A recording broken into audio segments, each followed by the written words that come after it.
தமிழ்ச்செல்வி ரொம்ப சந்தோஷமா இந்த தீபாவளி பண்டிகையை கொண்டாடிக்கிட்டு இருக்காங்க. இதெல்லாம் பார்த்த ஈஸ்வரிக்கு வைத்தறிச்சல் பட்டு இங்க தனியா போஸை கூப்பிட்டு கேட்குறாங்க, என்னடா போஸு அவ பாட்டுக்கு சிரிச்சு சந்தோஷமா இந்த வீட்டில் வரதை பார்த்தா எனக்கு அப்படியே பத்திக்கிட்டு தான் வருது அப்படின்னு ஈஸ்வரி சொல்ல, அதுக்கு இப்போ என்னமா பண்ண முடியும்னு சொல்லி கேட்க, ஏய் போன வருஷம் இதே தீபாவளிக்கு இந்த தமிழோட கதையை முடிச்சிடலாம்னு நினச்சோம். ஆனால் கடைசியில் சேதுவால் இந்த தமிழும் காப்பாற்றப்பட்டுட்டான். அன்னைக்கு தான் இந்த நாட்டு வெடிகுண்டு நம்மளை இப்படி சொதப்படிச்சு. இந்த தடவை அந்த மாதிரி ஏதாவது செய்ய முடியாதடா அப்படின்னு கேட்க, இல்லைம்மா இந்த தடவை நம்ம செய்கிறத கொஞ்சம் தள்ளி வச்சுக்கிறதா நல்லதும் கூட அப்படின்னு சொல்ல, எதுக்கு போஸ் இப்படி சொல்கிறேன்னு அவங்க அம்மா ஈஸ்வரி கேட்க, அதுக்கு போஸ் சொல்கிறாங்க, இப்போ தான் ஒரு வழியாக வீட்டிலேருந்து வெளியே போனேன்னா கொஞ்சம் கஷ்டப்பட்டு வீட்டுக்குள்ளே வரவும் துணிஞ்சு வந்திருக்கேன். இப்போ தான் ஓரளவுக்கு பெரியப்பா என்னை நம்பவும் ஆரம்பிச்சிருக்காரு. இந்த நேரத்தில் நான் ஏதாவது சொதப்பல் பண்ணி திரும்பவும் என்னை இந்த வீட்டை விட்டு என்னை இந்த ஊரை விட்டு வெளியே அனுப்பக்கூட எங்கள் பெரியப்பா தயங்க மாட்டார்.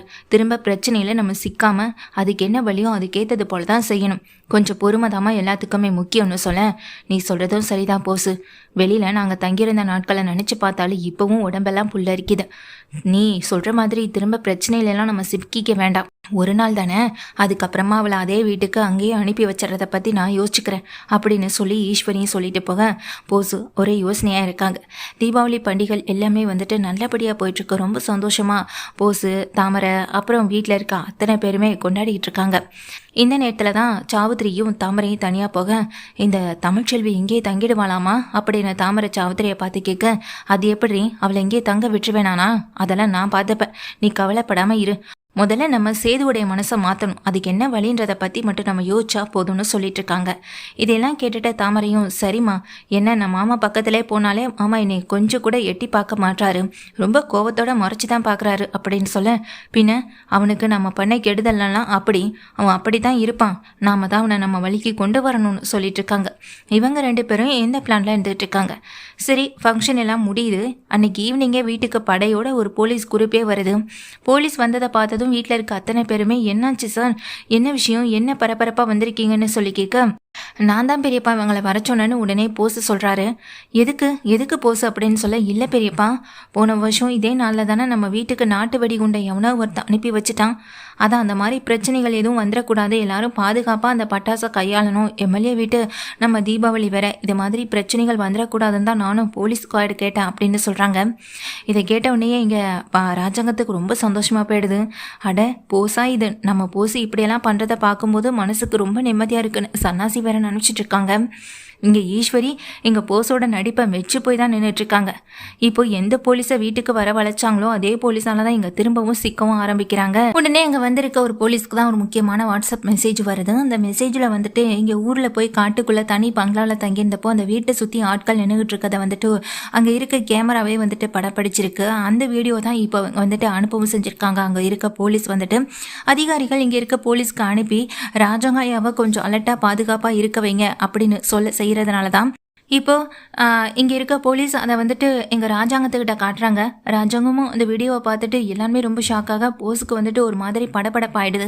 ஏன்னா போஸ்க்கு வந்துட்டு ஏன் படபடப்புனா, அந்த ஆட்கள் நம்மளாம் அனுப்பணும், நீதிமான் கூட சேர்ந்து நாம தானே இந்த விஷயத்தை செஞ்சோம், ஆனால் அந்த வீடியோவில் நாம இல்லை, அது வரைக்கும் சந்தோஷம் நினச்சிட்டு இருக்காங்க இங்கே போஸும். இதை வாங்கி பார்க்குற அத்தனை பேரும் ஷாக்காகி நிற்க, அப்போது அந்த வீடியோவில் இருக்கிற ஒரு ஆளையும் இங்கே பார்க்குறாங்க சேது. அப்பா இது நம்ம போன வருஷம் நம்ம வீட்டுக்கு இங்கே நாட்டு வெடிகுண்டு கொடுத்தன்னு சொல்லிட்டு கைதானால, இங்கே நாட்டு வெடிகுண்டு வச்சதா சொல்லி கைதானால அவனை மாதிரியே இருக்கப்பா. போன டைமும் இதே மாதிரி தான் நம்ம வீட்டுக்கு ஒரு பெரிய ஒரு பிரச்சனை ஏற்படுத்த பார்த்தான்.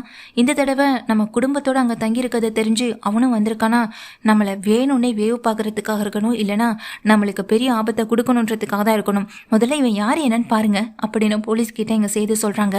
இங்கே ராஜாங்கம் குடும்பம் எல்லாமே பயந்து போய் நிற்க, யாரும் அதிகமாக இந்த வீட்டை விட்டு வெளியே போக வேண்டாம், எல்லாரும் வீட்டுக்குள்ளே எங்கன்னு ராஜாங்க சொல்ல, சேது தமிழ்ச்செல்வின்னு எல்லாமே வீட்டுக்குள்ளே இருந்தாலும் இங்கே சேது சொன்னது போல் இங்கே காட்டணும் அப்படின்றதுக்காக அவங்க வந்து என்ன பண்ணுறாங்க, அந்த ஆள் யாருன்னு பிடிச்சு விசாரிக்க சொல்கிறாங்க.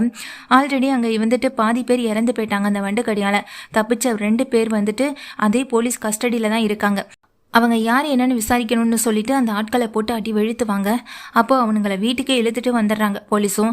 நீங்கள் சொன்ன ஆள் இவங்க தான் சார் அப்படின்னு சொல்ல இங்கே சேதுவும் போட்டு அவங்கள அடிக்க அப்போது போஸு தான் சார் இந்த மாதிரி செய்ய சொன்னதுன்னு போஸை கையை கட்டி விட்டுறாங்க. ஏன்னா என்னதான் நீ அடி வாங்கினாலும் என்னையோட பேரை சொல்லக்கூடாதுன்னு நீதிமான் சொல்லிட்டான்.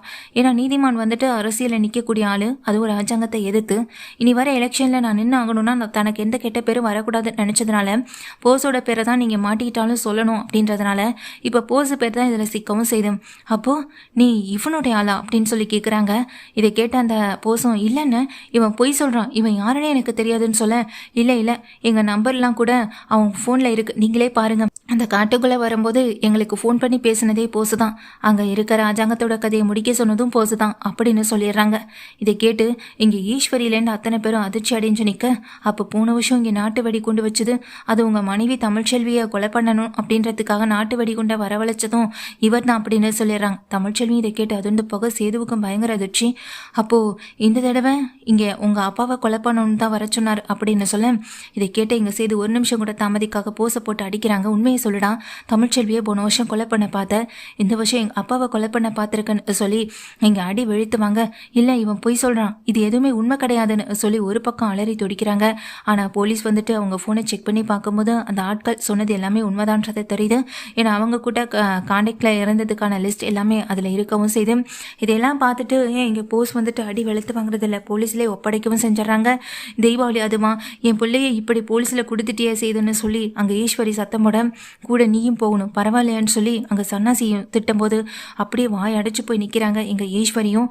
ஆனால் மன்னிச்சிருங்கன்னு, இவன் திருந்திருப்பான்னு நினச்சி நாம் இவனை வீட்டுக்குள்ளே விட்டது தப்பாக போச்சுன்னு சொல்லும்போது அதுக்கு ராஜாங்கமும் நீ என்ன சன்னாசி பண்ணுவேன், அவன் இன்னமும் மாறாமல் இருக்கான், அதுக்கு நாம் என்ன பண்ண முடியும், என்ன கொலை பண்ணுற அளவுக்கு அவனுக்கு என் மேலே அம்புட்டு வெறி இருக்குன்னு சொல்லிட்டு இருக்காங்க. தமிழ்ச்செல்வி எதுக்காக அவன் கொலை பண்ணணும், தமிழ்ச்செல்வியை கொலை பண்ணுறதுனால என்ன ஆக போகுது, அவனுக்கு என்ன கிடைக்க போகுதுன்னு சொல்லி எங்கள் சன்னாசியும் சொல்ல தமிழ்ச்செல்வி இந்த வீட்டிலே இருக்கட்டும் யா, அவளை அந்த வீட்டுக்குள்ளே விட்டுட்டு என்னால் இங்கே ஒவ்வொரு நாளும் ரொம்ப பயத்தோடு இருக்க முடியாதுன்னு சொல்லி அவங்க அப்பத்தாவும் சொல்ல இருக்கட்டும்மா நீ சொல்கிற மாதிரியே இருக்கட்டும், எனக்கு எந்த பிரச்சனையும் இல்லைன்னு ராஜாங்கம் சொல்லிடுறாங்க. இப்போது இது மட்டும் பெரிய பிரச்சனையாக தெரியல. சரி தமிழ்ச்செல்வியை வீட்டுக்குள்ளே இருக்கணும்னு சம்மதிச்சதுக்கு பிறகு தான் இங்கே சேதுவுக்கு ஒரு சந்தேகம் வருது. அப்போ ஒரு நிமிஷம் அப்படின்னு சொல்கிறாங்க.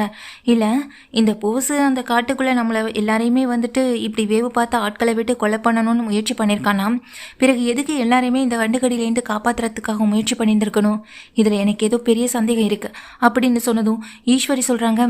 ஈஸ்வரி உடனே வாயை திறக்க வரும்பொழுது அதுக்கு எங்கள் அப்பத்தான் நீ வாயை மூடு எதுவும் பேசாத, இவ்வளோ பெரிய ஒரு பையனை பெற்று வச்சுக்கிட்டு அவன் பண்ணுற தப்பு கூட உனக்கு தெரியலன்னு சொல்லிட்டு இருக்காத, இவ்வளோ பெரிய விஷயம் நடந்திருக்கும் உனக்கு எதுவுமே தெரியாமலா இருந்திருக்கும்னு சொல்லி இங்கே ஈஸ்வரி வந்துட்டு திட்டுறாங்க. அப்பதாவும் அதுக்கு ஈஸ்வரியும் இல்லை சத்தியமாக எனக்கு இந்த மாதிரி எதுவுமே நடந்திருக்க விஷயம் தெரியாதுன்னு சொல்லி தாய் இந்த விஷயத்துலேருந்து தப்பிக்க என்ன பண்ணணுமோ அதை தான் வந்துட்டு இங்கே முயற்சி பண்ணிட்டு இருக்காங்க.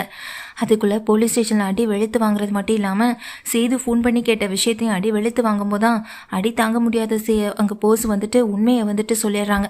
அந்த மருந்தை எடுத்துகிட்டு வந்தது தான் கிடையாது, இந்த தமிழ்ச்செல்வி தான்ற விஷயத்தை வந்துட்டு போலீஸ் ஸ்டேஷனில் ஒத்துக்கவும் செஞ்சிடறாங்க.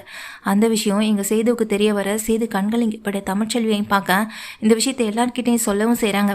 தமிழ்ச்செல்வி தான் மருந்து எடுத்துகிட்டு வந்தான்ற விஷயம் வீட்டில் இருக்க எல்லாருக்கும் தெரியுது. அப்போ தமிழை கொலை பண்ண முயற்சி பண்ணியிருக்கான், அப்பாவை கொலை பண்ண முயற்சி பண்ணியிருக்கான், தான் அம்மாவும் அக்காவும் ஆபத்தில் இருக்காங்கன்னு தெரிஞ்சதும் இங்கே தான் தான் இதை பண்ணணும்னு சொல்லி வீட்டில் இருக்க எல்லாரையும் ஏமாத்திருக்கான். இப்படிப்பட்ட ஒருத்த கூட இங்கே மலர் மட்டும் இல்லை, மலர் மாதிரி 1000 பொண்ணுங்க வந்தாலும் யாராலும் இவன் கூட வாழவே முடியாது.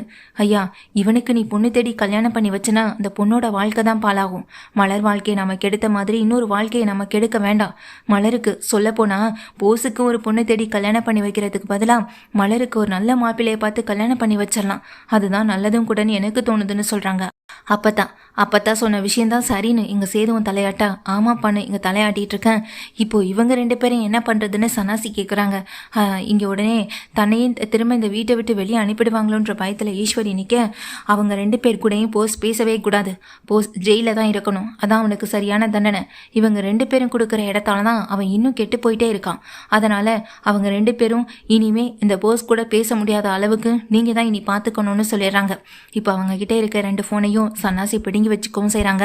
போஸ் கிட்ட மட்டும் இல்லை, வேற யார்கிட்டையும் நீங்கள் பேச வேண்டாம், வீட்டில் இத்தனை பேர் இருக்கும்ல, இவங்க கிட்ட மட்டும் நீங்கள் பேசினா போதும்னு சன்னாசி ஃபோனை பிடிங்கி வைக்கிறது மட்டும் இல்லாமல் சரியான ஆப்பை எடுத்து சொருகி வைக்க, தான் பையன் என்ன ஆச்சோன்னு சொல்லி ரொம்ப கவலையோடு சித்ரா கிட்ட பேசிக்கிட்டு இருக்காங்க. அழுது புலம்பிட்டு இருக்காங்க.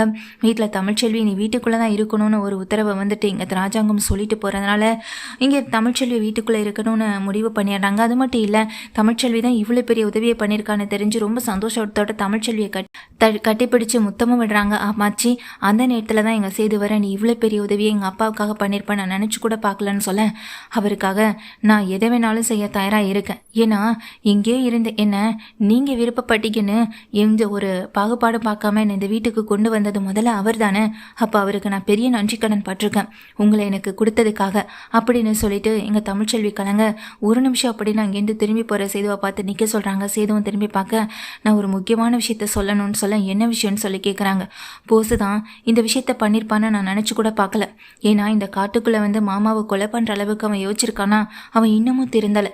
ஏற்கனவே மாமாவுக்கு ஆக்சிடென்ட் ஆனதுலேருந்து ஹாஸ்பிட்டலில் கொலை பண்ண முயற்சி பண்ணது வரைக்குமே இங்கே போசுதான்ற விஷயத்த சொல்கிறாங்க. இதை கேட்ட சேது இன்னும் அதிர்ந்து போக, என்ன சொல்கிற நீ, இந்த விஷயம் வீட்டில் இருக்க யாருக்கும் இப்போதைக்கு தெரிய வேண்டாம். ஆனால் மாமாவுக்கு எப்போதும் பக்கப்பலமா, அவருக்கு உயிருக்கு எந்த ஆபத்தும் வராதமா நீங்கள் தான் அவர் கூடவே இருக்கணும் அப்படின்னு சொல்ல, ஹாஸ்பிட்டலில் ஆமாம், அன்னைக்கு நான் மாமாவை பார்க்க விட மாட்டேன்னு எல்லாரும் சொன்னதுனால யாருக்கும் தெரியாமல் பார்த்துட்டு போகலான்னு வந்தப்போ தான் மாமாவை கத்தியால் குத்தி கொலை பண்ண இந்த போசும் முயற்சி பண்ணான். அன்னைக்கு உங்கள் சின்னம்மா ஈஸ்வரியும் நானும் தான் உங்கள் அப்பாவை காப்பாற்ற செஞ்சோம். ஈஸ்வரி அம்மாவுக்கு எங்கள் மாமாவை கொலை பண்ணுற அளவுக்கு தைரியம் கிடையாது, அவங்களுக்கு அதில் விருப்பமும் இல்லை. போசு தான் யார் பேச்சையும் கேட்காம இந்த மாதிரி ஒரு விஷயத்த பண்ண முயற்சி பண்ணிட்டான்.